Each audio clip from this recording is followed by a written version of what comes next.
Hello, my friends, and welcome to a very different kind of episode here on Stand Up. Normally, I talk about important issues that affect you, your family, your community, your country, your planet with experts and analysts that are the best of the best. Today, it's a couple of nerds talking to each other. I want to do something different, something fun and distracting, drop it on the weekend with all that's happening in the world. And my old friend Brian Abrams, who is a really great writer, who's written some very unique books over the past few years, former editor-in-chief of Spin Media's politics site Death and Taxes magazine. He was BuzzFeed's first ever weekend editor. He's written for the Washington Post magazine and several books. Obama and Oral History, Gawker and Oral History. Recently, Party Like a President, True Tales of Inebriation, Lechery, and Mischief from the Oval Office. Well, Brian is out with a really fun new book. If you love movies, and I love watching them and learning about them, then you'll love his new book called You Talkin' to Me? The Definitive Guide to Iconic Movie Quotes. Brian reached out to me and said, hey, I'd love to come on the show and talk about my book. And I said, hey, I'd love to promote your book. It looks great. I'd love to read it, but I don't know that I can talk about or do a very good interview with you about this book, which is a guide to iconic movie quotes. But you know who can? My friend, the brilliant, the hilarious, and always thought-provoking Christian Finnegan. So you're about to hear a great conversation between Christian Finnegan and Brian Abrams. I asked Christian to step into the host chair and do this for me because I really love Brian and wanted to help promote his books. And I thought listeners who love movies, and I know there's lots of you, would love listening to this conversation. I also dropped in some of the audio from some of the quotes that they mentioned. I couldn't find a couple of them, surprisingly, but I added that to the interview, which gives it another layer and edited it up real nice. I think Christian does a great job. It's fun to hear people talk about art and music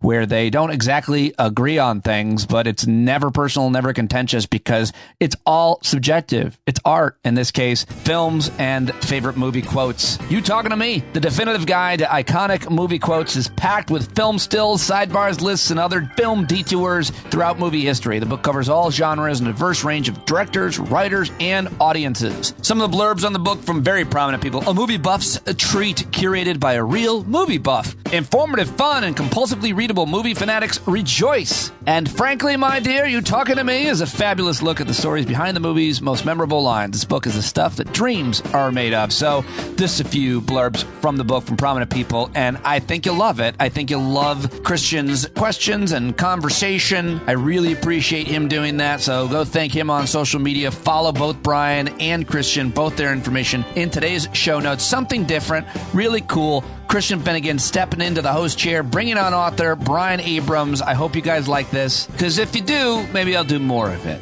Something different right now on Stand Up. Let's do it. Christian Finnegan, Brian Abrams. You Talking to Me? The Definitive Guide to Iconic Movie Quotes. It made me very nostalgic for bathroom books. Mm-hmm. Now, was that something that was on your mind? Like, do you know what I mean by that term? Oh, totally. Yeah. It's thought about that the entire way. And that's extremely flattering. Like you could make as an author, you could make a hacky joke or something, like a self-deprecating joke about like, oh, you can read me while taking a shit or something. But like, truth is, that is a place of sanctuary. It's an intimate experience to be with. Think about that. Like, I have the opportunity to like be with you at the most private possible moment you could anticipate in your daily life. But the publisher is my second book with Workman, and they are really skilled at understanding books as gifts, for lack of a better. Well, I could sure. put it one. No, I understand the way I think of it is like they understand books as something you buy for somebody else. Sure. And when you think of like the toilet book, I actually think of like worse books. I think of things like 1,001 quotes to help you, blah, blah, blah, right? To like get you through the day. And it's like, I mean, I know mine is like a little more in depth than that. Like you can kind of get lost a little bit and decide which Hollywood movie line you want to like dive into, and you can kind of go back and forth. So yeah, that was totally at the top of my mind. Just yeah, I mean, for younger people, that I realized maybe it was a weird place to start this conversation, but when we were growing up, when I'm a little older than you, but that was a whole genre unto itself, and there's something really beautiful about that, because it was kind of a little vacation from your day for 3 to 5 minutes. Do you know what I mean? Like, whereas now it's like with our phones, we're just locked. We're still reading work emails. We're scrolling Twitter. Like, there's really no differentiation. There used to be this sort of this genre of books that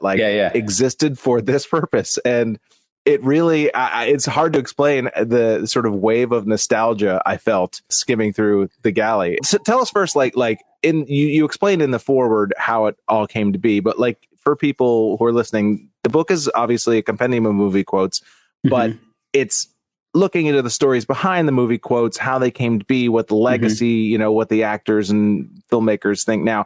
What was the genesis of the project?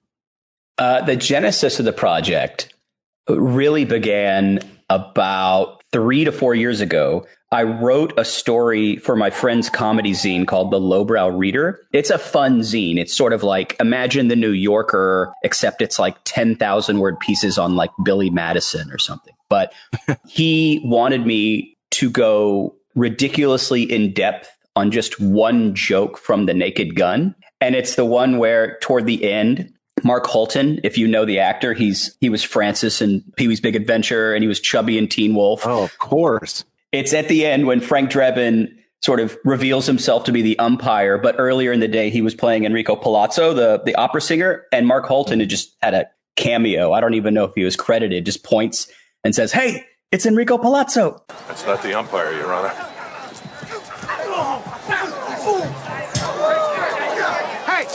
It's Enrico Palazzo!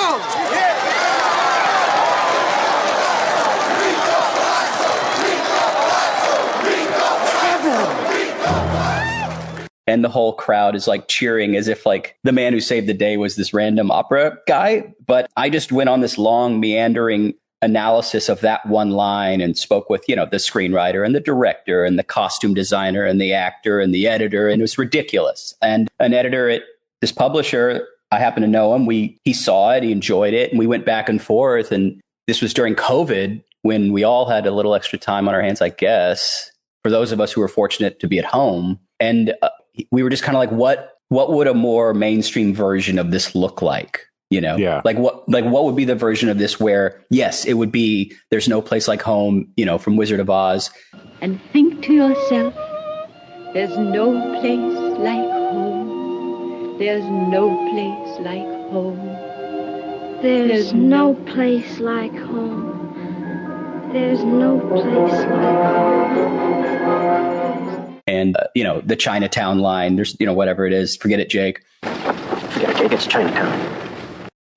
But like, what if you just like really dove in and figured out all the lines that had a true impact on the culture and figured out the conversations around those? And how many quotes are there entirely in the book? I mean, hundreds. I would say there's probably a line, like not just in passing, but a line that there's like a story around, like a legitimate, like sort of effort to analyze or report on. There's probably 200 lines at least in the book. Yeah. I mean, that's like 63 shits, Yeah, that's what I'm saying. They really are poop-sized pieces. Right. That's a blurb. And there's there are some that are longer, and there are some that are shorter. Obviously, depending on how iconic the quote is and how much story there's behind it. But you really like the bibliography at the end. Where all the sources, all the books that you cite in the book, it is longer than a list of books I have read in my life.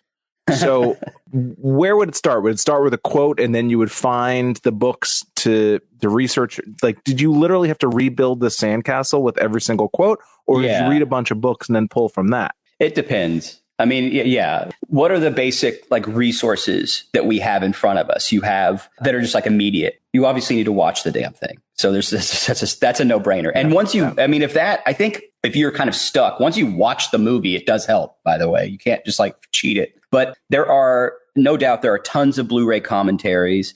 I mean, there are obviously tons of biographies and books of people smarter than me that have broken down a ton of this stuff. The height of COVID, by the way, for those people who were alive, it was a convenient time. If you could find the email of any screenwriter or actor or somebody that you were looking for, sure. Yeah.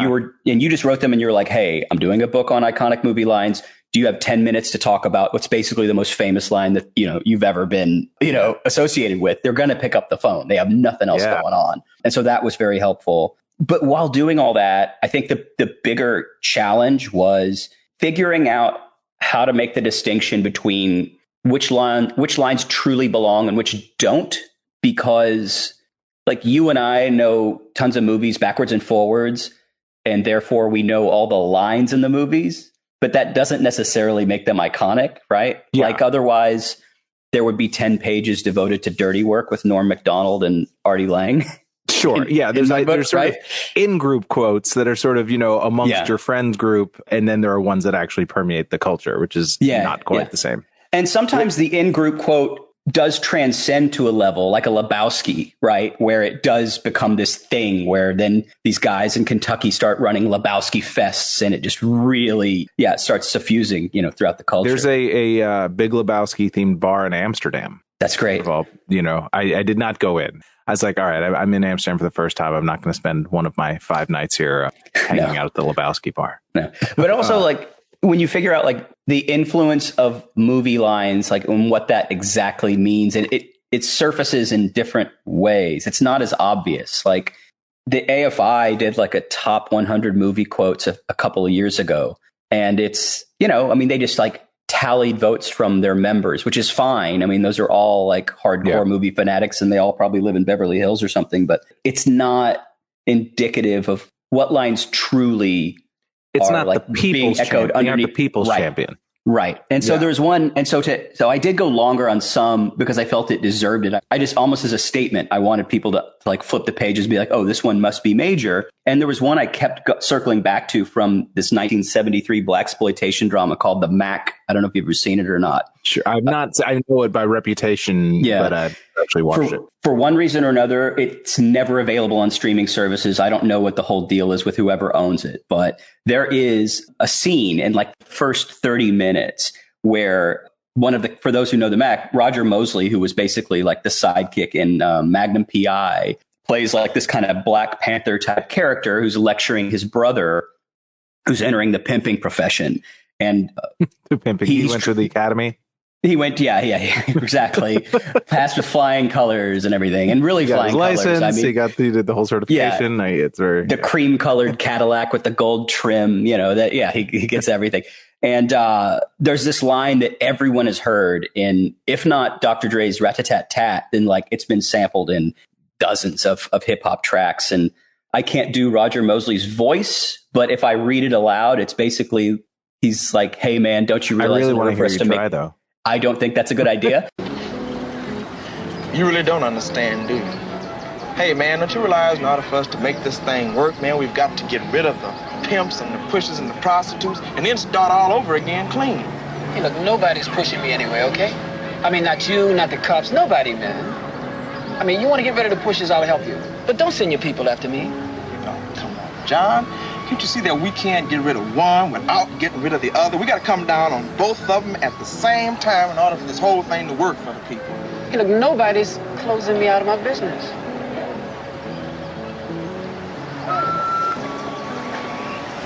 Hey, man, you're my flesh and blood. You make me make a decision I don't want to make, John. You're my brother, man. Can't you understand that? Hey, look, being brothers ain't got nothing to do with it, man. I mean, I got a right to live my life the way I want to live it. I mean, being rich and black means something, man. Don't you know that? Being poor and black don't mean shit. We're living in different times. When you and I were young kids, I mean, there were no heroes. We got all sorts of heroes now. But there are kids out there who look up to me, man. Man, can't you see that's just teaching black kids to exploit their own kind? And that's sick. Well, it's not sick, man. It's sick when you got a chance to get out of a rat-infested ghetto and you don't. Oh, wow, then you really lost your love for the brothers altogether then, haven't you? I mean, don't be dropping that brotherly love shit on me, man. I mean, for 5 years I sat up in that place and you never visited me one time, and you didn't bring me a dime, you didn't write me a letter. Well, that's because I figured you wanted something better than dimes and letters and visits. So I tried to create some kind of organization that you can use to fight the system that's been fucking with you. You too goddamn brainwashed to use it. I just wanted to see you, man. That's all. So he wants to take the approach of like unifying the community rather than just going on your own and selling out women and, because no one's going to be there for you. So it's this really profound movie, and it's this sample that I just won't shut up about because I feel like that's a perfect example of something that gets overlooked in Hollywood as like an iconic line. Oh, of course. Well, I mean, it's always filtered through again, you were talking about AFI. It's like it's filtered through the members of AFI, who represent a certain demographic, a certain, age group. And so one of the many things that I enjoyed about the book is that it does seem to try to speak to various that certain quotes bubble up in one context among a certain group of people, and other quotes, they're all organized chronologically. And so it begins mostly. What's the earliest one? Mostly. Yeah. Then there are sort of interludes and tangents along the way. But the general flow of the book is chronological. And, so I think that you can really kind of look to the period that sparks, that you have the most association with. And there's obviously a lot of quotes from movies that I've never seen, but I'm familiar with the quote. How many of the quotes were how many of the movies were new to you?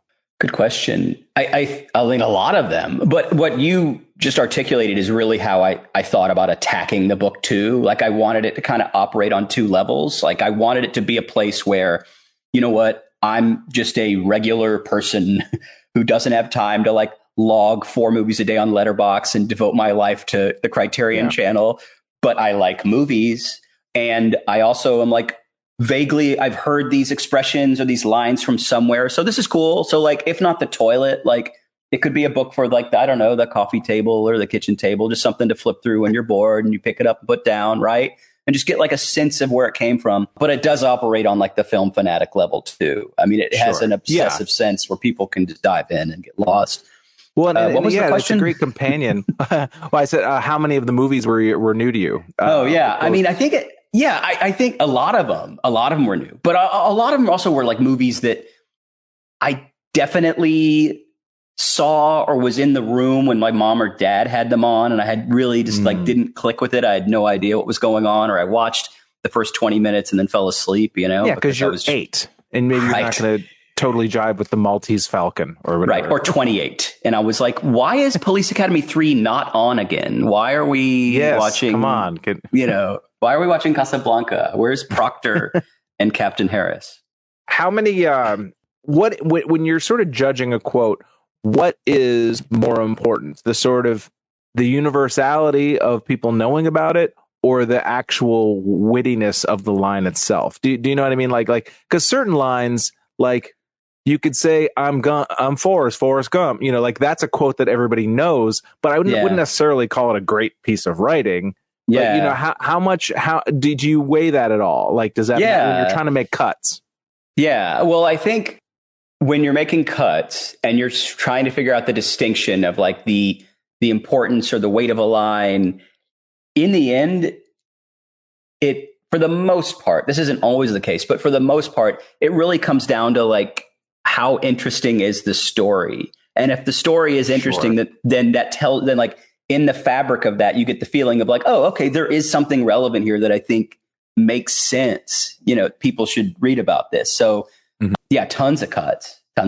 And then, I mean, you just sometimes just end up in this weird cul-de-sac where you're oh, no, it turns out I was just obsessed with One-Eyed Jackson, the Pope of Greenwich Village. And they don't belong in this book. Those are just personal favorites, right? These are personal. Yeah. What's the, I don't want to talk about things that aren't in the book necessarily, but what's the one that kind of killed you? The cut that was oh, I really kind of wanted this in, but it doesn't really fit. I mean, there were a lot of them, really. I think that there were some that were just kind of obscure that had no belonging in there. But Eve Arden has a line in Mildred Pierce where she says, alligators have the right idea. They eat their young. And it is this kind of famous, sassy, cute line from Noir. Have you seen her, Ida? Is she all right? Why don't you forget about her? I can't. I've tried, but I can't. Well, try again. That's my motto. You don't know what it's like being a mother, Ida. Vida's a part of me. Maybe she didn't turn out as well as I hoped she would when she was born, but she's still my daughter, and I can't forget that. I went away to try. I was so mixed up I didn't know where I was or what I wanted. But now I know. Now I'm sure of one thing, at least. I want my daughter back. Personally, Vida's convinced me that alligators have the right idea. They eat their young. Famous, sassy, cute line from Noir, but in the end, the story just wasn't enough. You read it and you're it's a good line. It's not an iconic line. Yeah, maybe, we need to give this real estate to someone else. And then there was another instance where I had spoken to the writer director of Along Came Polly, as well as its editor. And that's not necessarily like a favorite movie of mine, but I do love Philip Seymour Hoffman's performance in it. And I kept kind of gravitating around the idea of that, like, that movie did introduce the term shart into the American lexicon, like it or not. And I was like, this did it really? Was that really the first documented? Yeah, well, I think that's fair. I mean, there's no doubt that like that word existed before that movie, and that maybe people were on message boards using it or in frat houses or whatever. But that was definitely the first time that in some sort of major piece of media that you heard that term. So I think you have to credit it. Clearly, someone's not read Crime and Punishment because right. Oh, is that in there? Yeah. So I talked to those guys, and they were also like, yeah, it's weird. No one has really talked to us about this, or for that matter, like Hoffman's performance in the movie, which is really beloved. Like it's not a week goes by online that you don't see someone post like some GIF from the basketball scene. Oh yeah. It really is. It's a great scene, and it's a great, I think you could actually even, maybe not a book, but you could make a long article about iconic performances in forgettable movies. Yes, totally. So that didn't make the cut, but I ended up just giving it to a blog, and they posted it this morning, actually. But that was an instance where I'm like, yeah, it's just got to go. It's just got to go. It doesn't feel part of the rest of it, Yeah. Yeah. I have a very important question to ask you as someone who has spent so much time immersed in the movie quote universe. Mm-hmm. How do you feel about the AMC movie quote promo that plays before movies? Do you know what I'm talking about? I do. It's fine. I'm pretty agnostic, actually. I hate it with the passion of 1,000 Dying Suns, and I was hoping to find an ally. What is the thing that makes it the most cringe? Is it just that it feels so forced onto you? It feels so forced. The quotes don't really work in the context. Like, you have the entire history of cinema. Just, you could find quotes that actually make sense. Mm-hmm. But like the whole, it's called a man purse. For people who don't know what I'm talking about, like, there's this promo that plays before AMC Films where every line is a quote from a movie, and it's just the quotes picked are bad. For some reason, Danny Trejo is in it. I'm not entirely sure why. I forgot. He's the big celebrity ringer in it, but I know it hasn't achieved the iconic status of the Nicole Kidman pre-movie promo, but it's okay. That's just my own personal bugaboo. I mean, there are plenty of things that get my goat that I wish didn't. You get mad that you're mad, that sort of thing. Like, life is too short. Why am I thinking about this? But yeah, I've just been able to sort of emotionally disconnect from that. I don't feel invested. Although that Nicole Kidman thing is so bizarre. Like, when I went to Barbenheimer, it shows up. She shows up on the screen, and people freak out. Right. It's become a thing. It has definitely become a thing. Speaking of sort of, memes and sort of where the culture's at, I was wondering, what is the last quote? How recent? There's a cutoff chronologically. Yeah. What is the cutoff? Yeah. So I would say the last one that I write about at any length, is Wakanda Forever. I do have a list, a few pages previous to that, where I kind of make a sort of cheap prediction as to like 10 lines to, like, I forget how I word it, like 10 lines that we'll all be quoting in 10 years or something to that effect. Because that was the point I was going to make, is that, sometimes it's hard to know, you won't know for 5 years what really rises above the din. And I do also wonder, will the movie quote, does sort of meme culture kind of undercut a quote really lasting the test of time? That it's almost like we chew up, like something comes up funny quote from a TV show or a movie, and we all sort of chew it up very quickly now in the sort of content machine. Mm-hmm. And it doesn't have the sort of the time to sort of marinate over a generation. You know what I mean? That it's like, there's always a new sort of thing to be joking about or talking about. And I just wonder, are we ever going to have another You Talking to Me? Like, is that ever going to happen? Sure. I don't think the problem is that we chew it up faster, because certainly back in the day that happened too. I mean, when Born Yesterday came out with Judy Holliday. And she has this line where she's like, will you do me a favor? Drop dead. And people went around for like 6 months or a year and always saying drop dead, and it was reused later on but I think it's more that what you might be detecting in like what feels watered down to you is less that and just more that movies, despite Barbenheimer's phenomenon this last summer, just they're no longer at the center of culture as they once were. I mean, if you grew up in the 80s and 90s and, the video store was, church, right? Mm-hmm. I mean, even if you weren't a movie fanatic, that was the thing you do. You like go and you would rent, Masters of the Universe with Dolph Lundgren, and you knew it was a piece of shit. And that was also okay that it was a piece of shit because you were going home to watch a movie. And that in itself was just fun. So I think there's less of that now because, you do have TikTok or you have 80 billion streaming services and it's just a little more diluted. Yeah. There's less incidental viewing, I'm flipping channels and, this movie that I've seen 100 times is on. And so I'm going to I'm going to absorb it. That watching content now is more of a proactive decision in that you're not just going to these sort of movies you're not going to see the same movie 50 times because it's always airing on cable. Or if you do put it on, it's background while you're on your phone, right? Sure. Yes. And I don't want to turn this into like an old man yells at cloud thing. I mean, it is what it is today. That's totally. I don't think it's better or worse. Right? It's just a different. It's just the way the culture is evolving. Yeah. And I also, the book, in addition to being obviously a compendium of iconic quotations, it's also kind of a de facto history of that, guys. A little bit, kind of like you were saying with Francis Buxton, right? Mark Holton, who I'm considering going as Francis for Halloween this year. But terrific. But even in the book is dedicated to Taylor Negron, who I guess you had a relationship with of some sort. Yeah. He was a friend. Yeah. I mean, was that something?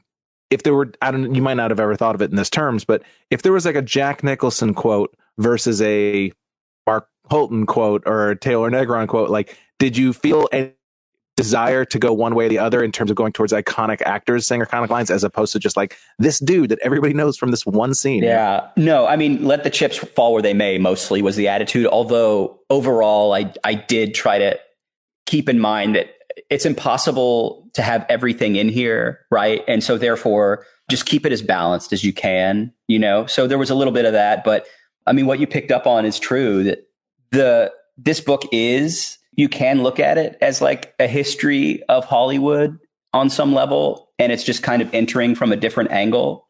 And so the people that are taking you through there are like a section on or an entry on like Bob Uecker from Major League doing, just a bit outside. Vaughn, a juvenile delinquent in the offseason in his Major League debut. Gonna light your ass up, meat. Vaughn into the windup in his first offering.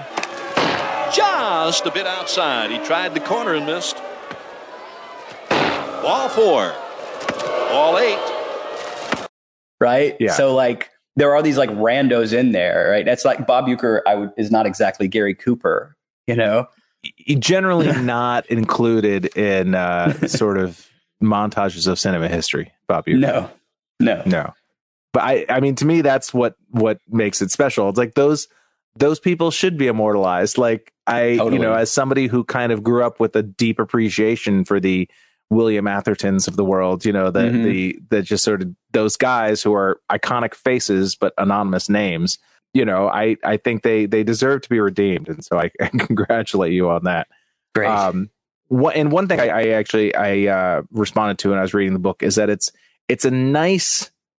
amusing without trying too hard to be funny all the time, which I truly, truly appreciate. Because, sometimes when you get books like this, books about kind of quirky gift type books, they have that kind of smarmy Jackbox sense of humor. Do you know? It's just constant. Yeah. And there's podcasts like that too, where it's just you're just constantly trying, and whack, whack, whack, and just Just stop, just man. present the material, especially when the material you're presenting is funny on its own. And I also, with writing, I feel like, and I learned this a long time ago, and I try to abide by it, is like, if you're writing a piece and let's say it's, whatever, let's say it's 700 words and you make 5 jokes in it, and let's say only 2 of the jokes truly hit, the other 3 jokes, because they're unfunny, make all 5 unfunny. It ruins the whole thing. That's right? so true. And I'd rather just have the 2 jokes and that's it. And that's it. 2 funnies, I'm out. And you, the reader, can fill in the rest in your own head, right? Where you think things are funny. I should have brought this up. As you can see, I'm not the skilled interviewer that Pete Dominic is. I mean, who is, really? Thank God. But one thing I wish I had brought up earlier, just because I felt like contextually would have made more sense, is there's something I thought was very interesting in the foreword. I don't remember the exact person who said it, who talked about what makes a quote iconic is that it is sort of transferable to a real life situation. Yeah. I think they were using the example of "we're going to need a bigger boat." That is a quote that people now use, like, when you realize that you're fucked. You're going to need a bigger boat. And how much does that play in, do you think, to quotes survivability, like outside of the movie itself, like the adaptability into your day-to-day life? I think it's like half and half. I think that's like one example you could point out that applies to, external sort of everyday activities. But, look at Charlton Heston in Soylent Green, where he's screaming, Soylent Green is people. And they're making our food out of people. Next thing, they'll be breeding us like cattle for food. You gotta tell them. You gotta tell them. Promise, Tiger. I promise. I'll tell the exchange. You tell everybody. Listen to me, Hatcher. You gotta tell them. Soylent Green is people. We've gotta stop them somehow. Phil Hartman did a parody of that on Saturday Night Live like 20 years later, and it was so good. Soylent Green is still made out of people. They didn't change the recipe like they said they were going to. It's still people! That is just kind of, that got stuck in people's brains so hard that it kind of became this immortalized line, right? I mean, you can't really go around saying Soylent Green is people. You sound like a moron. But I think I've met people who do. Yeah. Or like Bye Felicia is another one where, I don't even know if I think just from the tone that someone uses it, right? Like it was a throwaway line in Friday. I think it was even like ad-libbed on set. You want to borrow my car? Hell no. The hell on. Well, let me borrow a joint. You need to borrow a job with your broke ass. Always trying to smoke up somebody's shit. The hell on, Felicia. I'm gonna remember that. Remember it. Write it down. Take a picture. I don't give a fuck.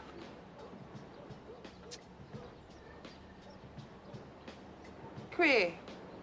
Bye, Felicia. Y'all stingy. And, Friday itself was like a stoner comedy that had a small audience in the box office, but it only found like a true audience when it was like at Blockbuster. And when all the stoners rented it from Blockbuster, then their older sisters or their cousins or their aunts and uncles or their moms or dads watched it. And it kind of ended up migrating, or at least that line, maybe no lines about like smoking weed, but that line by Felicia got kind of co-opted by this like diva contingent. And all of a sudden it's on like black reality TV, like Housewives of Atlanta or something, right? And so is it of external use there? I don't know. It was just something that a certain crowd gravitated toward that otherwise would have never found it. Well, it's a very postmodern sort of referencing a reference. It's one generation removed from the actual quote. Right. I remember when I was a kid, I used to always do a Jimmy Durante impression. Now, I wasn't doing a Jimmy Durante old are you? impression. I was doing a Bugs Bunny doing a Jimmy Durante impression because he would always go, "You dirty rat, you killed my brother." Like, and I didn't know the fuck. No, that wasn't even Jimmy Cat. I'm sorry. That was That's James not Cagney. Jimmy. Right. Yeah, I'm sorry. Jimmy Durante was the cha-cha-cha guy. Yeah. Same difference, though. They were on Looney Tune commercials, which were all made in the 40s and 50s, but they played ad nauseum when we were kids. And so, I mean, a lot of times that's what sort of catapults a quote into iconic status is it in another medium or another group of people start using it, and then all of a sudden people don't even know what the quote is from. They just know it's out there in the ether. Yeah, I mean, I talk about that with the Mice and Men with, go on, George, tell about the rabbits. George, what? Tell me like he done before. Tell you what? About the rabbits. Not tonight. Come on, George, tell like he done before, please, please, please. You get a kick out of that, don't you? Okay. Right? Like that's like when I'm a kid, I don't really know Lenny from a Steinbeck novel. I know from like all the different parodies from Tex Avery or Looney Tunes or whatever. And eventually you learn that it's from Of Mice and Men, but sure. It was grabbed by not Bugs, but by some character in there, some big dumb guy, Now, you had mentioned this briefly before, like, trying to predict in the future, 10 years from now, what might achieve iconic status. Give us one of the past 2 or 3 years that you think actually has a chance of going the distance.